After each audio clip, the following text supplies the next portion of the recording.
Welcome back to Trailer Trash Flips. My name is Mac, and I buy things to try to sell for a profit on eBay. Unfortunately, that is not happening right now. I've literally had only one sale in the last 3 days. Technically, I did have another sale, but it was an offer that I sent, and they haven't paid yet. So even if I get that, it's going to be 2 sales in a 3-day period. And this is definitely the slowest that I've been since I can remember. Even when I had under 100 items listed, I was doing better than this. And a lot of that is my fault because I did make a commitment to myself, and I mentioned it on an earlier video that I was going to list 10 items per day. And that sounds really good, and I had every intention of doing it. Unfortunately, that has not exactly worked out the way that I wanted it to. And even with only one sale, I actually had a computer problem yesterday, and it ended up taking me probably almost half an hour to diagnose the problem and get it to fix itself. I really didn't do anything other than run some diagnostic tests, but the problem did ultimately fix itself. But I couldn't even get my one order packaged up and shipped and ready to go to the post office because of those computer problems. So I did have that going on yesterday, but luckily it appears that problem was hopefully an isolated incident. Now, the biggest reason that I haven't did any listing is I've been busy with my regular work. And I kind of have some bad news and some good news. The bad news is that I had an equipment issue and I'm not able to do any of my regular work. The equipment that I use is very proprietary and specific, so it's not like I can just go run down to the hardware store and pick up a part and fix it real quick. For most items, I have to special order these parts, and that part will not be here until next week. But the bright side is, even though I'm missing out on a lot of income from my regular job, that is going to give me more time to list on eBay.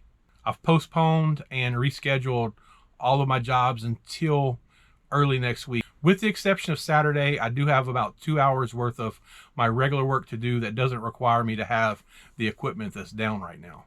But other than that, I plan on it being a pretty heavy eBay weekend, especially after last weekend. I ended up taking most of the weekend off from eBay activities with the exception of packing a few orders and going to the bin store. I did have a return request this week for some of the supplements that I sent out.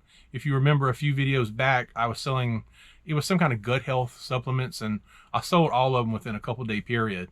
Well, I had one that went to Puerto Rico, and those supplements did not have an expiration date printed on the bottle. They did have a manufacturing date. Well, one customer, they didn't quite understand the difference between manufacturing date and expiration date. So, and there was a language barrier also, because they were replying to me in Spanish. So I was having to Google translate the Spanish to English, and then I would have to fabricate a reply in English, change it to Spanish, and then send it back. And I don't know if anything was lost in the whole translation process, but it was really hard for me to make them understand that that was a manufacturing date and not an expiration date, because every time they would send me a reply, which there was probably 4, maybe 5 that went on, they kept telling me that they were just expired. So yesterday morning while I was working, before I had my equipment failure, I got a notification from them that they had sent a message, and at the same time they opened up a return, which that's fine, because as long as they didn't open these supplements, I can resell them, and a return label was only like $4 and something, so it's not that big of a deal. But I was just trying to get through to them that it was not an expiration date, it was just simply when they were made. So I kind of got frustrated, and I was a little snarky in my reply, but it was the last reply, well, it was the second to last reply that I made to them. I said, look, clearly you don't understand the difference between expiration date and manufacturing date, so it would be best just to go ahead and ship them back, and I'll give you a refund and we can all move on. Well, lo and behold, after that message, they finally grasped the fact that there was a difference between when they were made and when they expire, and they kind of said they didn't understand. But the language barrier, and I don't want to be mean, but there was an understanding issue going on here with this, and I really just had a hard time getting through to them about the difference between the manufacturing and expiration dates. But The problem does look like it's worked itself out, and worst case scenario, they ship them back. It cost me an extra $4 and something for the label, and I could resell those for $30-something. So no big deal there. I don't really get a lot of return. My return rate is just around 1%. Actually, I think the last time that I checked, it was under 1%. So I don't get a whole lot of returns. Now, as far as my listings go, things that I already have listed, not anything new because we know I haven't listed anything. Just over 2 weeks ago, I promoted all of my listings, and that was the first time that I ever did that. It looked to me like there was a boost in sales, but it was very temporary. So I really don't know how much effect the promoted listings actually had. Maybe a good portion of my sales were because they were promoted, or maybe I would have gotten those sales anyway, or maybe a lot of those sales. I don't know. I've never really had a problem getting sales without having my listings promoted. So I wanted to do that and see just what would happen. And although my sales were up during that period, a lot of the reason was those supplements. When I listed those, they sold off really, really quick. And I mean, that was over $300 on sales right there. And the days that I had really good sales, it included those bottles of supplements. But the truth of the matter is, the most sales I've ever had for an extended period of time were right before the summer, probably in March, April, and May. And I had almost nothing promoted at that point, less than 5% of my listings, and most of the things that were selling were not promoted. So I don't really know about the whole promoted thing, but what I did do, as a matter of fact, I did this last night, I took away all my promoted listings. And I typically run either a 10 or 15% off sale. The only time there's really a lag in that is when I forget to redo the sale. So what I decided to do was remove all my promoted listings, and I increased my sale to 20%. And I've done a 20% off sale twice before within the last year. And my sales seem to be pretty good during those sales. So I'm going to see how that works. So I'm giving them an extra 5% off, but I'm not giving eBay that 5.5% promoter rate that I had been giving them. So since my sales have been low, I figured I would kind of play with it and see if it made any difference at all. There was an interesting thing that happened whenever I removed my promoted listings and changed them over to regular unpromoted listings, because I had 3 items that came up that I was not able to relist.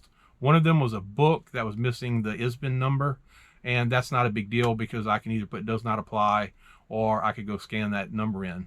But the other 2 were light bulbs and pregnancy seatbelt adjusters. And apparently these were not an issue while they were listed, but I can't relist them. eBay said I couldn't list the light bulbs because they were incandescent, and that the seatbelt adjusters did not meet some kind of guidelines. And that kind of sucks because I have a lot of those. I have somewhere between 20 and 30 of those seatbelt adjusters that I had bought either, I think, early this year, probably maybe late last year. And I sold a handful of them, enough to pay for the whole buy, because they were either 50 cents or $1 each.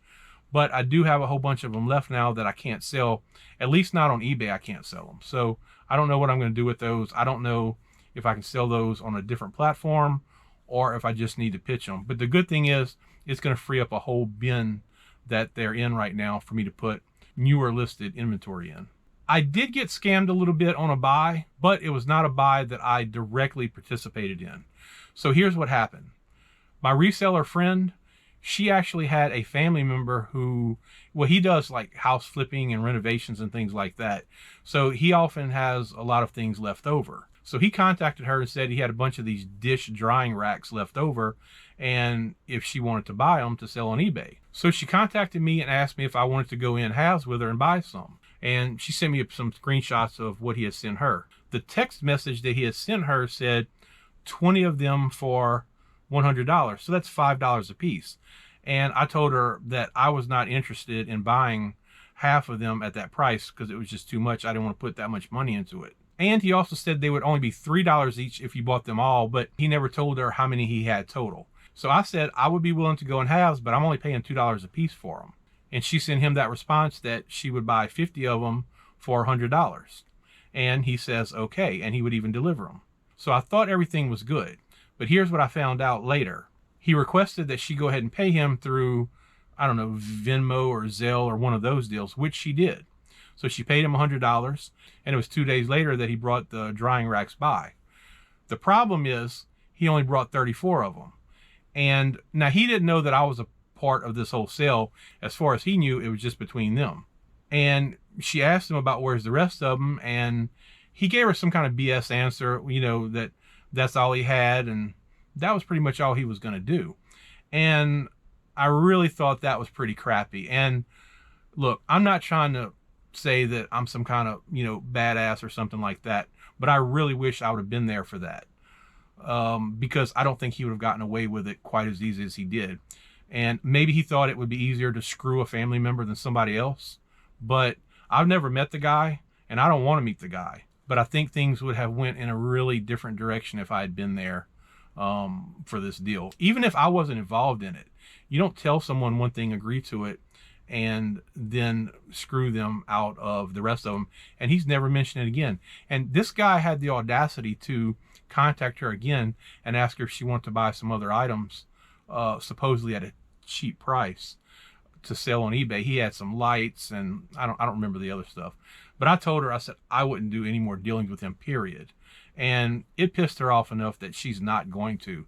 But really, to screw your own family, you know, screwing anybody's bad enough, but, you know, these people get together at family functions.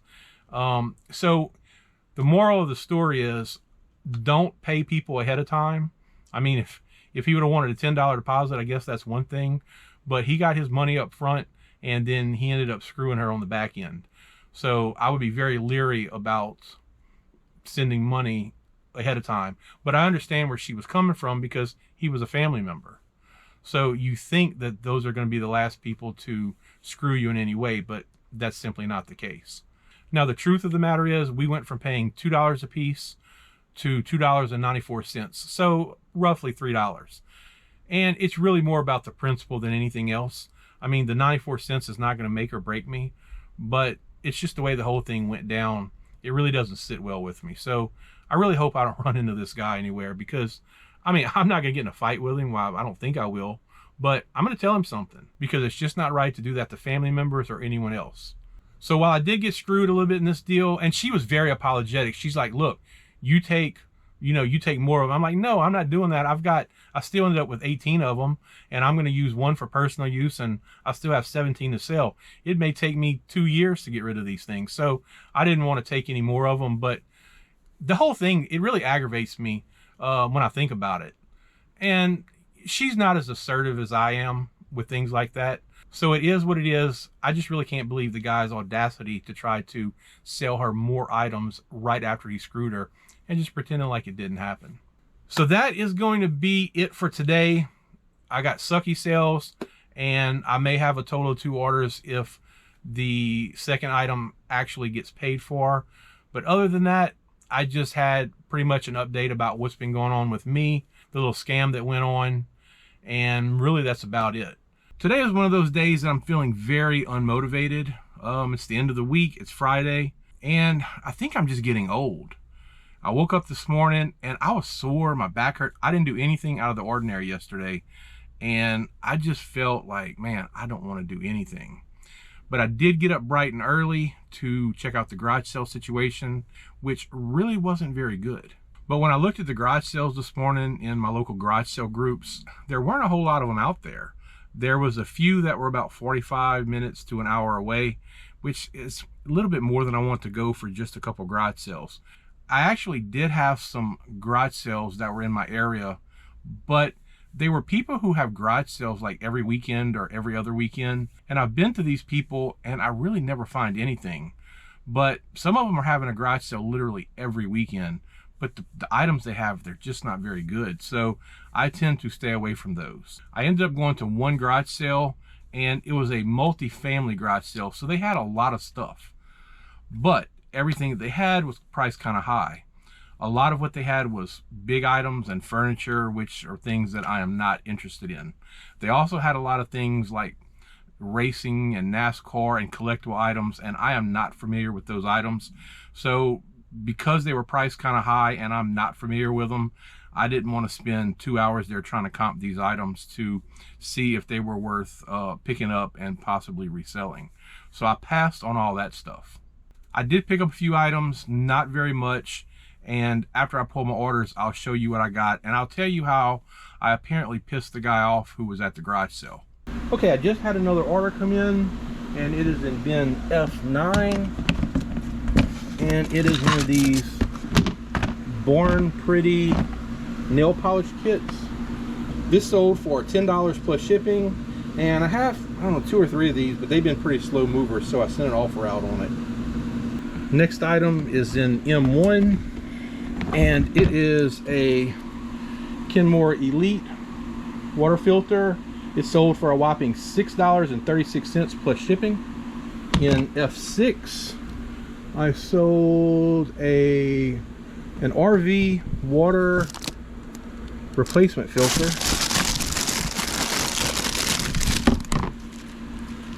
and this sold for $11.96 plus shipping.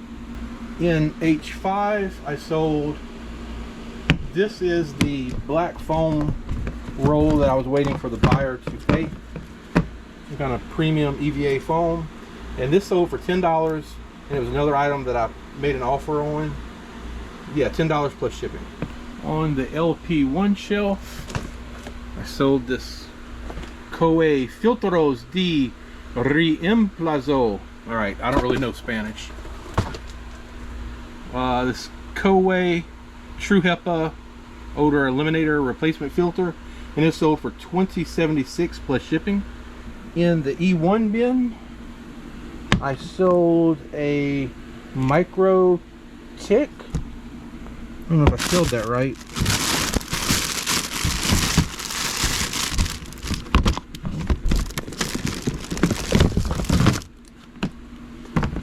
Is this a Micro Tick? Oh yeah, I did. It's I was thinking it may be Micro Tech, but no, it's Micro Tick.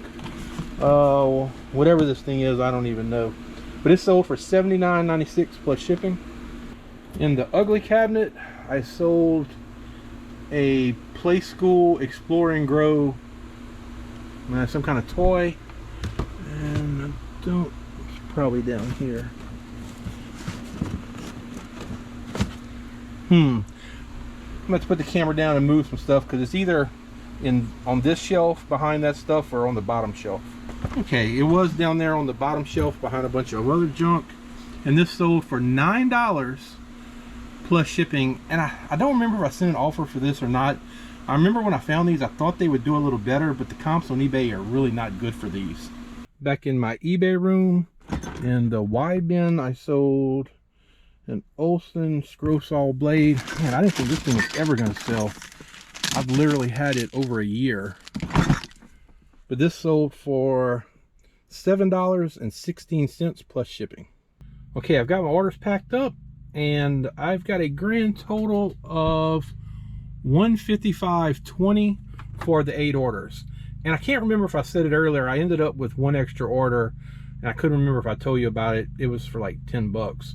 But anyway, not too bad of a total, at least not for me. But the reality is I had 1 order, which was what's in this box, and it was $80 by itself. So that brought my order total up a good bit. The first item from the garage sale is this LSU Tigers Mike the Dancing Tiger. And I tried to quickly comp this, and I didn't find anything, so I did a Google search. I really didn't find anything there. It looks like one was on WorthPoint, which I don't have access to, so I don't know how much it sold for. And I paid $5 for this. It may be way too much. I just don't really know. And it's not new in the box. I mean, it's been used, because you can see where the little straps were that were holding him in have been taken out. Plus the seal is broken, and the box really isn't in great shape. So I figured I would take it out. Someone may have just had this on a shelf or something. So I figured I would take it out and try it out.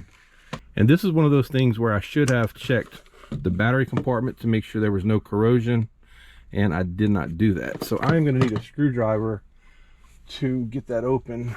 Yeah, I've been burned quite a few times, even though I know better, not checking the battery compartments to check for corrosion. And there are batteries in here. Let's see. Doesn't look like there's, well, maybe a little bit, but not enough to worry about. So I wonder how old these batteries are. So yeah, they have a little corrosion on them, but it's not too terrible. Let's see. Turn it on. I don't know if this is one of the motion activated things. I didn't really see any little sensor. I don't know if there was one there. So let's press the button. Hey, it works.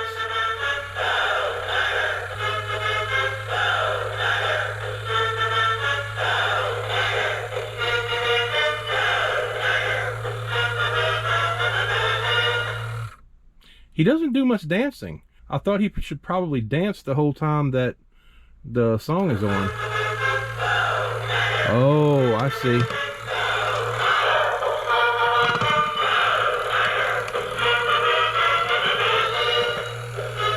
I can feel there's something moving inside here, like he's probably supposed to dance the whole time that the song is playing. But yeah, he has an issue. So let me try that again.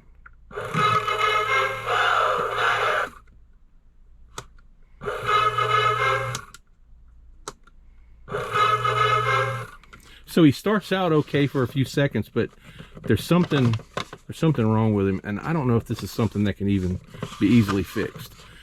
So I guess it does kind of work, not 100% though. So I'll look at it and see if it's something that I can reasonably put a few minutes into and fix it. If not, I'm sure I can still get my money back out of it, plus a little more. Just not quite as cool as if he danced the whole time. The next couple items were just some cookbooks I paid $1 for. I don't think these are very valuable, but I may lot these up with some other cookbooks I have. If the cookbooks are $1 or 50 cents, I usually pick them up and then I can throw a few lots of them together. So even if these aren't valuable on their own, they'll make me a few dollars in lots. So the next item I bought was this box of toys. And I don't know anything about toys. That is just something I just don't really have any idea of. And I know there's older toys that are valuable, but I just really don't know what they are. So this box was sitting there, and it took me a couple minutes to track down who the box belonged to. So finally the ladies there, they got a guy, and he came over, and I told the ladies I wanted to make an offer on the box since there wasn't a price. And he said, well, what's your offer? I said, I'll give you $5 for it. And he's like, no, man, no. I said, okay, that's fine. And I started walking away. And as I'm walking away, the two ladies are there digging through it. And look, I didn't go through this box because it wouldn't really matter too much if I went through it or not, because I don't really know anything about toys. But they're digging through it and they're like, oh, they got some old toys in here. They're kind of valuable. And I did see a couple things here on the top, like these headless Barbies. I mean, I'm not sure if they think headless Barbies are all that valuable. And I don't even know if it's a thing we can put their head back on because it's kind of broken up. But they're going on and on about how valuable and old these toys are. So it's kind of pumping the guy up, thinking, you know, that I'm just trying to lowball him, which I am trying to lowball him. There's no doubt about it. But with me not knowing anything about whether these toys have any value or anything, you know, I'm not going to offer much money on it. I mean, look at this. This is a shell of a potato head. I'm not sure that this would have any value. Who, you know, on eBay, who knows? But I don't think that this is worth all that much. So anyway, I'm walking away, and he's I could tell he's not happy with me making that offer. And he ends up, he says, well, okay, how about $10? So I said, okay, that's fine. And we set it on $10. So I'm not sure if this is going to be a good buy, a bad buy, or what, because this is one of those things I really got to sit down and go through it and take some time to figure, you know, like sometimes you see things on eBay, like it could be just some little bitty thing like this, you know, and then people are selling this for $15 or $20. And since I don't have any idea about toys, it's going to be a real time commitment here. Like this looks like an old Donald Duck, but he's missing something on his head. So valuable, I have no idea. So this could be a terrible buy, it could be a great buy, but it's going to be a while before I can get through all this stuff and see which one of those it is. That's going to do it for this video. If you enjoyed it, please give it a thumbs up and consider subscribing to the channel. As always, I appreciate you watching, and I'll see you in the next video.